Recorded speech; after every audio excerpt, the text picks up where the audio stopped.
Hello, I'm Bob Rosenblatt, editor of HelpWithAging.com, and we're talking with Mary Furlong, who is the genius and entrepreneur behind all of this. Mary, how have things been going today? Oh, very exciting day. Lots of great sessions. Learned a lot about global demographics, learned a lot about how entrepreneurs in other countries are coming here, how investors and corporations here are working with entrepreneurs there, and also some of the obstacles to, to overcome.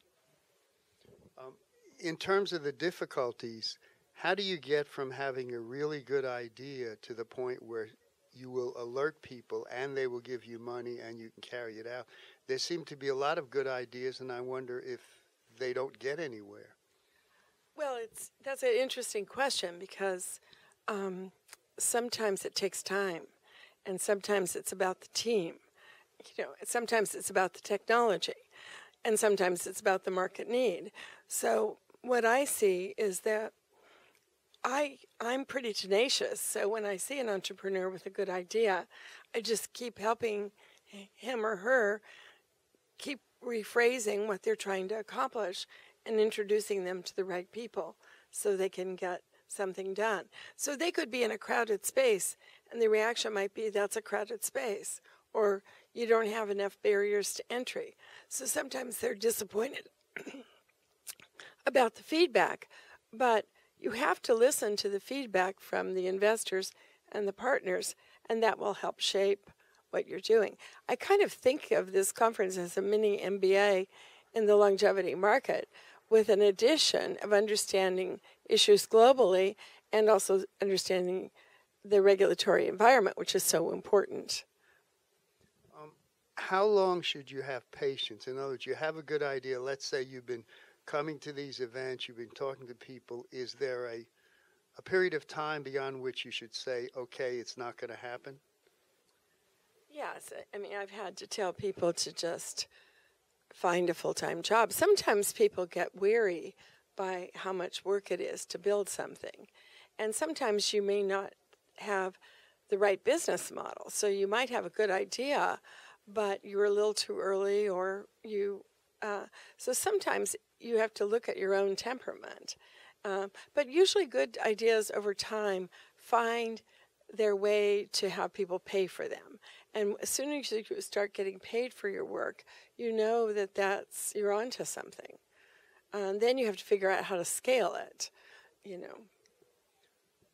I noticed two of the most impressive folks here were AARP and the National Institute of Healthcare, and I didn't even know they had an entrepreneurial office. Is that a place to start, or is that where you go once you've made a lot of advances? Well, I think NIH, yes, they just came last year for the first time.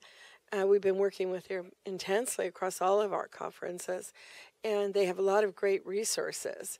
I would start by reading the blogs, the newsletters, the research, and then looking at that in terms of the market data, and then look at who other people are investing, what's getting funded.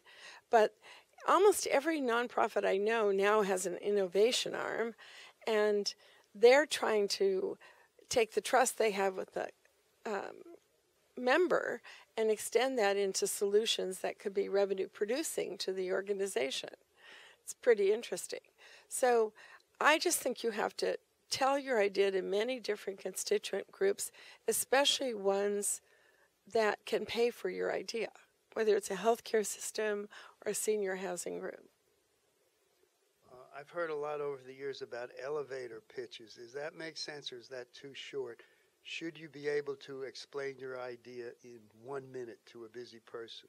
Yes, yes. So my elevator pitch is my new brand is leading in the learning and the longevity market. So I produce conferences that bring people together where there's a lot of learning, and I also have a private client practice. And I try to help my private clients hear from the best thought leaders in the space. And I feel like we pulled that off here in the last 2 days. What happens with really big brands like United Healthcare or a giant drug company, are they difficult to approach, and should you not even think about them? Start with something less ambitious when you're looking for funding. Well, my theory is start with who you know and then keep digging into it. So Dan Herman from Ziegler made a really important point at the conference. You know, when you work with entrepreneurs, they get introductions. So the wise participant in this conference would be listening to so many people gathering their cards, but the hard part is the follow-up. So I met Sampo from Korea, or Sampo from Japan, I'm not sure, Japan. And you know, he wants to follow up right away. Now the ball's in my court to do that.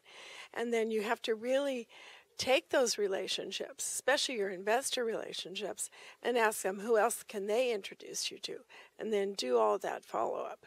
It's all in the follow-up. I'm losing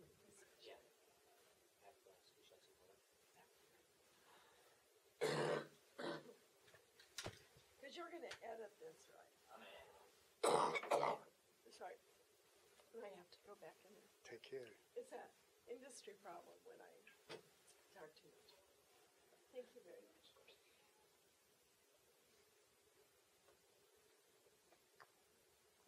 Is it raining?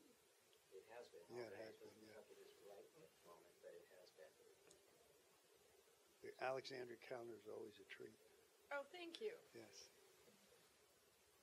My son-in-law's mom and her husband live in Alexandria, so I'm gonna Get give them them one as a gift. Well, no, also take one for